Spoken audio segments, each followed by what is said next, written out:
आज हम लोग क्लास 10 सब्जेक्ट इतिहास का चैप्टर 2 भारत में राष्ट्रवाद को पढ़ेंगे कि राष्ट्रवाद के बारे में तो हम लोग फर्स्ट चैप्टर में ही समझे कि यूरोप में राष्ट्रवाद क्या था, यूरोप में राष्ट्रवाद का उदय क्यों हुआ, है ना। राष्ट्रवाद है क्या, उसमें हम लोगों ने देखा राष्ट्र के प्रति लगाव का जो भाव उत्पन्न होता है वो राष्ट्रवाद है। इसके लिए वहाँ जो सामूहिक अपनेपन के माध्यम से लोगों में राष्ट्रवाद का उदय हुआ था। उन्होंने राष्ट्रवाद के लिए नए चिन्ह और प्रतीक, नए विचार और गीतों ने नए संपर्क स्थापित किए, है ना। समुदाय की सीमाओं को दोबारा परिभाषित किया और इसी को हम लोग यूरोप में क्या कहें, राष्ट्रवाद कहें। आज हम लोग देखेंगे कि हमारे देश में राष्ट्रवाद की चेतना किस प्रकार उत्पन्न हुई। भारत में राष्ट्रवाद के उदय के कारणों को देखा कि भारत में राष्ट्रवाद किन कारणों से उत्पन्न हुआ था, है ना। भारत क्या था, एक अंग्रेजों के अधीन था, एक गुलाम देश था और गुलामी की जंजीर में जकड़ा हुआ था। एक परतंत्र भारत था, एक परतंत्रता से स्वतंत्रता की ओर गया। आखिर किन कारणों से यहाँ के लोगों में लगा कि नहीं, ये हमारा देश है और इस देश में शासन हमारी होनी चाहिए। हम लोगों को अंग्रेज जो हमारे देश में शासन स्थापित कर लिए, उन अंग्रेजों को, विदेशी शक्तियों को भारत से क्या करना है, बाहर निकालना है। तो भारत में राष्ट्रवाद के जो कारण थे, भारत में राष्ट्रवाद के जो उदय के कारण थे, पहला था ब्रिटिश साम्राज्यवाद, धार्मिक सामाजिक जागरण, अंग्रेजी शिक्षा, प्रेस की भूमिका, परिवहन संचार साधनों में सुधार, राजनीतिक और आर्थिक एकीकरण, पाश्चात्य संस्कृति का प्रभाव, आर्थिक शोषण, प्रजातीय विभेद, सरकारी नौकरी में पक्षपात, लॉर्ड रिटर्न की नीति आदि सब भारत में राष्ट्रवाद के उदय के कारण थे।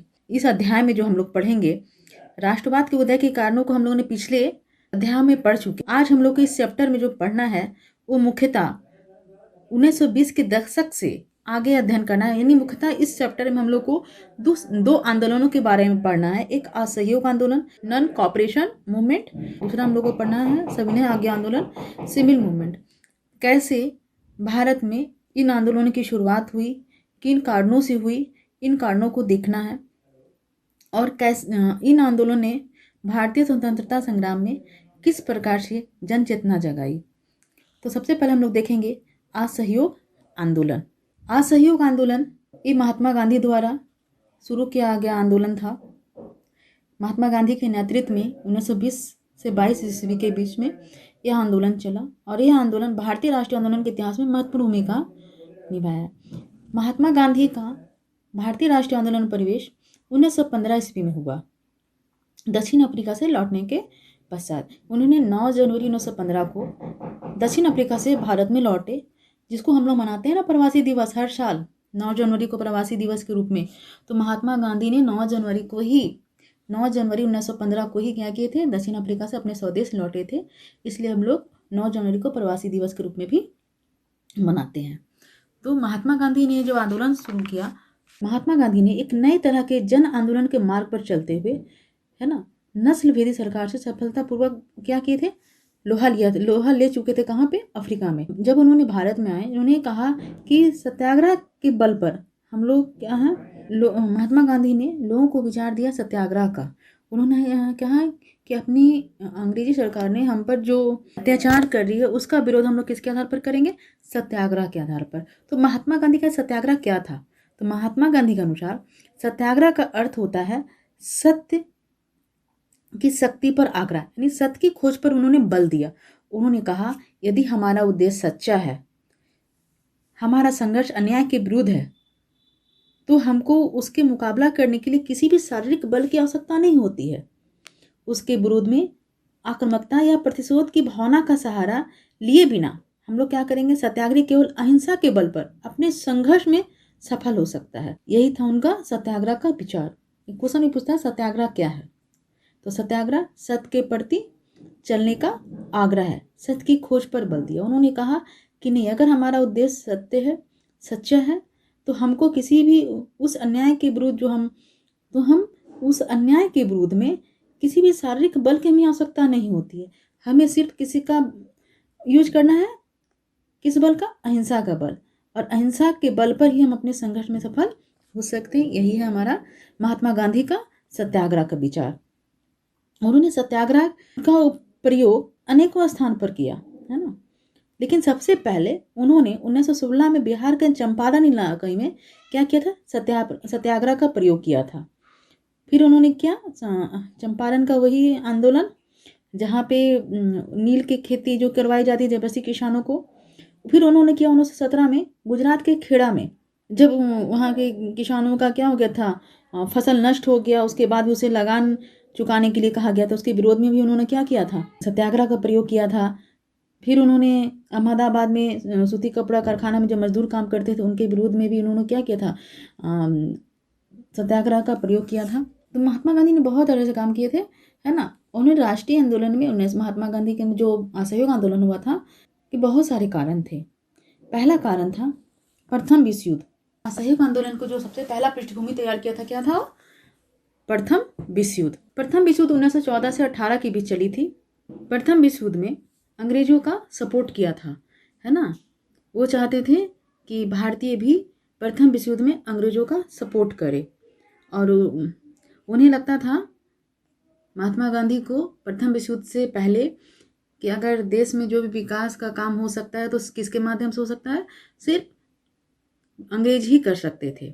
और प्रथम विश्व युद्ध के पूर्व महात्मा गांधी ब्रिटिश साम्राज्य के कायल थे, जिसके कारण ब्रिटिश सरकार ने केसर हिंद की उपाधि भी दी थी।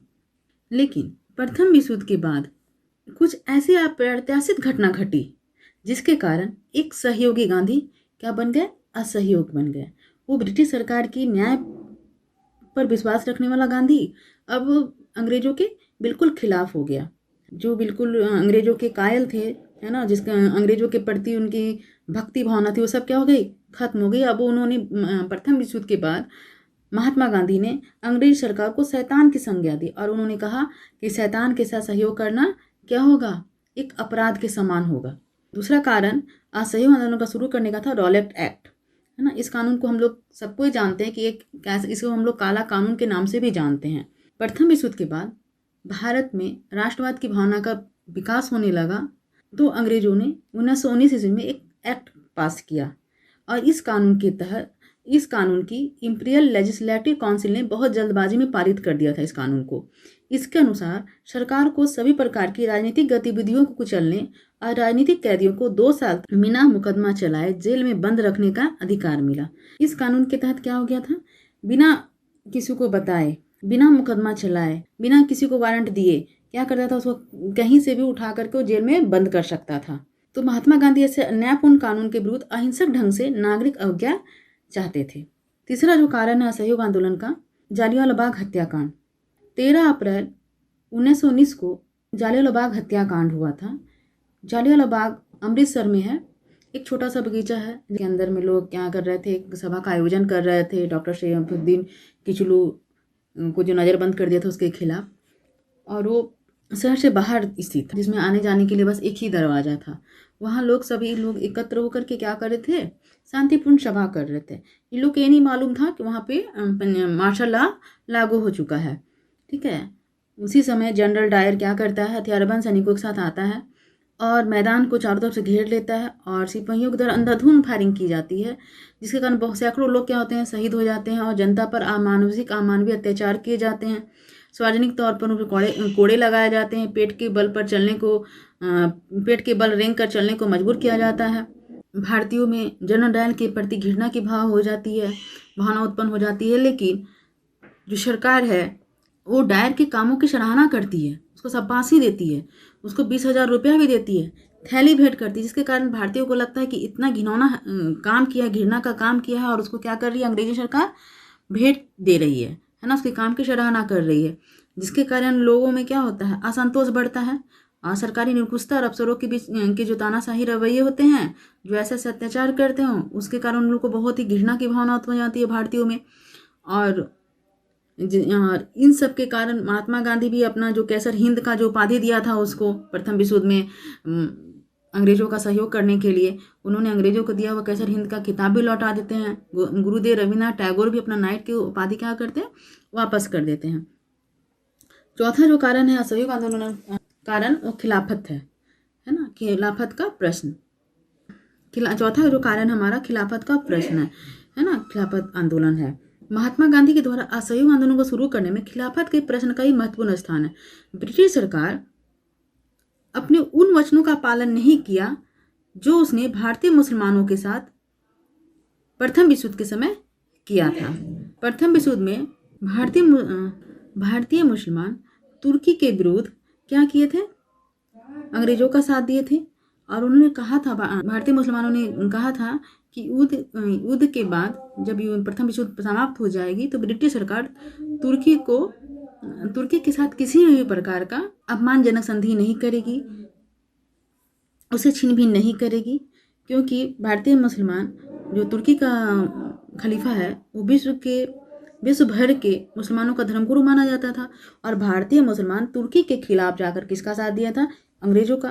तो उन्होंने कहा था कि हम अंग्रेजों का साथ युद्ध में, प्रथम विश्व युद्ध में देंगे, लेकिन युद्ध के बाद, है ना, तुर्की के साथ किसी भी प्रकार का अपमानजनक संधि ना किया जाए और ना ही उसके साम्राज्य को छीन बीन किया जाए। लेकिन इस युद्ध के बाद प्रथम विश्व जैसे ही समाप्त हुआ, अंग्रेजों अपने दिए हुए वादों को भूल गई जो उन्होंने वचन दिया था, और उन्होंने क्या किया था? तुर्की को छीन भिन कर दिया, उसके सेब्र की अपमानजनक संधि की, जिसके कारण भारतीय मुसलमान में असंतोष उत्पन्न हो गया। वो अंग्रेजों से क्या हो गए? क्षुब्ध हो गए। तथा असहयोग आंदोलन में मुसलमानों ने भी महात्मा गांधी के सपोर्ट में क्या किया? एक आंदोलन में सहयोग किया। इन सब कारणों के कारण महात्मा गांधी ने क्या किया था? असहयोग आंदोलन चलाया था। अच्छा, महात्मा गांधी ने असहयोग ही क्यों चुना? सितंबर 1920 में कांग्रेस के कलकत्ता अधिवेशन में महात्मा गांधी ने असहयोग आंदोलन का प्रस्ताव पेश किया, जिसके बहुत सारे जो कांग्रेसी नेता थे उन्होंने भी इस बात पर क्या हो गए? हाँ, राजी हो गए। तो असहयोग का जो विचार आंदोलन कैसे बन सकता था? गांधी जी का सुझाव था, गांधी जी अपनी पुस्तक हिंद स्वराज में, है ना, उनकी एक पुस्तक प्रकाशित हुई थी 1909 में, हिंद स्वराज। ठीक है, कौन सा पुस्तक था? हिंद स्वराज। ये पुस्तक है, महात्मा गांधी ने कौन सी पुस्तक लिखी थी? तो हिंद स्वराज लिखे थे, 1909 में प्रकाशित हुआ था। इन्होंने बताया था भारत में ब्रिटिश शासन की स्थापना भारतीयों के सहयोग से ही हुआ है, और ये शासन इसी सहयोग के कारण चला रहे। जिस दिन भारतीय असहयोग कर देंगे, यहाँ से अंग्रेज उसी दिन क्या होंगे? वापस चले जाएंगे, है ना। तो ये असहयोग कैसे करता? महात्मा गांधी ने बताया कि जितनी भी विदेशी वस्तुएं हैं उसका बहिष्कार करना चाहिए लोगों को, है ना। सरकारी नौकरी का, पुलिस, सेना, अदालत, जितनी भी सरकारी चीज़ें थी उनका हम लोग को बहिष्कार कर देना है ना। हम लोग को स्वदेशी वस्तुओं का उपयोग करना चाहिए, है ना। शराब, सरकारी दरबार, स्वागत समारोह, सरकारी अधिकारियों दिए गए उनके सम्मान, जितनी भी चीज़ें हैं सरकारी, वो सभी को हम लोग क्या करना चाहिए? बहिष्कार कर देना चाहिए। सरकार से सहायता प्राप्त, सरकार द्वारा नियंत्रित स्कूल कॉलेज में से का बहिष्कार करना चाहिए, है ना। अपने खुद का अपने देश का एक क्या होना चाहिए? हमारा स्वदेशी वस्तुओं का हमें उपयोग करना चाहिए, स्वदेशी विद्यालय होनी चाहिए। ठीक है, तो इन सब कारणों को लेकर अगर बहिष्कार किया जाता है तो उनका जो मुख्य उद्देश्य है यहाँ पे अर्थ, धन कमाना, पैसा कमाना, अगर हम इन सब चीज़ों का बहिष्कार कर देंगे तो लोग क्या है, यहाँ से उनकी जो आर्थिक। दिसंबर 1920 में कांग्रेस के नागपुर अधिवेशन में एक समझौता हुआ और वहीं से इसको क्या हो गया? असहयोग आंदोलन की स्वीकृति। असहयोग आंदोलन जन आंदोलन था जो बिल्कुल ब्रिटिश साम्राज्यवाद विरोधी था। इस आंदोलन ने भारतीयों को साहसी बना दिया, और अगर कहा जाए तो निसंदेह असहयोग आंदोलन आधुनिक भारत का पहला जन आंदोलन था। 1922 ईस्वी तक आते हैं तो एकदम चरम सीमा पर पहुंच गया था, लेकिन यह आंदोलन 1922 ईस्वी को स्थगित कर दिया जाता है। इसके पीछे जो प्रमुख कारण है असहयोग आंदोलन को स्थगित करने का, वो चोरी चोरा कांड है ना। महात्मा गांधी ने आंदोलन को प्रारंभ करने से पूर्व ही कहा था, यह आंदोलन बिल्कुल अहिंसात्मक होगा। यह आंदोलन जब हिंसात्मक रूप लेगा उसी समय इस आंदोलन को हम क्या करेंगे? स्थगित कर देंगे, बंद कर देंगे। 5 फरवरी 1922 ईस्वी को उत्तर प्रदेश के गोरखपुर जिला में चौरी चौरा नामक स्थान पर किसानों ने क्या किया था? थाने में आग लगा दी थी, जिससे बहुत सारे पुलिसकर्मी झुलस कर मर गए। गांधी जी ने जब यह महसूस करने लगे कि यह आंदोलन अहिंसात्मक से हिंसात्मक हो रहा है, तभी उन्होंने इस आंदोलन को क्या किया? समाप्त कर दिया।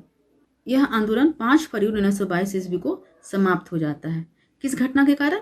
चौरी चौरा नामक स्थान पर, है ना, किसानों ने जो थाने में आग लगा दी थी हिंसात्मक रुख अपनाने के कारण। अब हम लोग देखेंगे असहयोग आंदोलन से कैसे हम लोग सविनय आंदोलन की ओर प्रवेश करते हैं। असहयोग आंदोलन 1922 में समाप्त होने के बाद सविनय आंदोलन 1922 ईस्वी में असहयोग आंदोलन समाप्त हो गया। यही आंदोलन ने भारत को इसी आंदोलन के कारण भारत एक राजनीतिक सूत्र में बांधने और हिंदू मुस्लिम सहयोग को नया आयाम दिया था। कौन सा आंदोलन? असहयोग आंदोलन, है ना। इसी आंदोलन में हिंदू और मुस्लिम ने मिलकर के क्या किया था? अंग्रेजों के विरुद्ध लड़ा था।